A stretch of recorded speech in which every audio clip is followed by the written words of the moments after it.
Hello, ഒരിക്കൽ കൂടി കൃഷി ഫാമിലേക്ക് സ്വാഗതം. ഇന്നത്തെ വീഡിയോ ഈ കറിവേപ്പില കുറച്ച് നമ്മുടെ ഈ റാഹർ നട്ടിരിക്കുന്ന ഭാഗത്ത് തന്നെ കുറച്ച് കറിവേപ്പില ഇവിടെ തന്നെ മുളച്ചു വന്നതാണ്. എന്നാലും ശരിക്കും എല്ലാ പ്രാവശ്യവും നമുക്ക് കുറച്ച് ഇല കിട്ടും.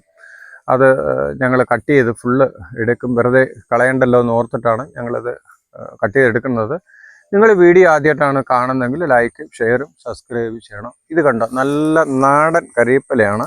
ഇതിന് ഒത്തിരി പേര് ചോദിച്ചിട്ടുണ്ട്. കഴിഞ്ഞ പ്രാവശ്യം കൊടുത്തതുകൊണ്ട് ഒത്തിരി പേര് ഇപ്രാവശ്യം അവർ ചോദിച്ചു, നാടൻ കറിവേപ്പില ഉണ്ടെങ്കിൽ വേണമെന്ന് പറഞ്ഞിട്ടുണ്ട്.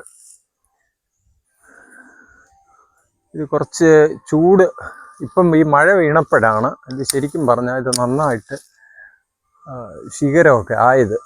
നേരത്തെ കുറച്ച് കുറവായിരുന്നു. ഇനി ഇതിനെല്ലാം കട്ട് ചെയ്ത് എടുത്തിട്ട് അതിൻ്റെ ഇല മാത്രം നമ്മൾ വൃത്തിയാക്കി അത് എടുക്കും.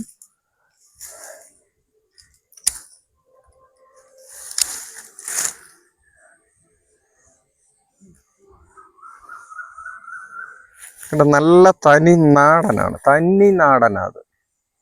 ഞങ്ങൾ വീഡിയോ ഇവിടെ വൈൻഡപ്പ് ചെയ്യാണ്. മതി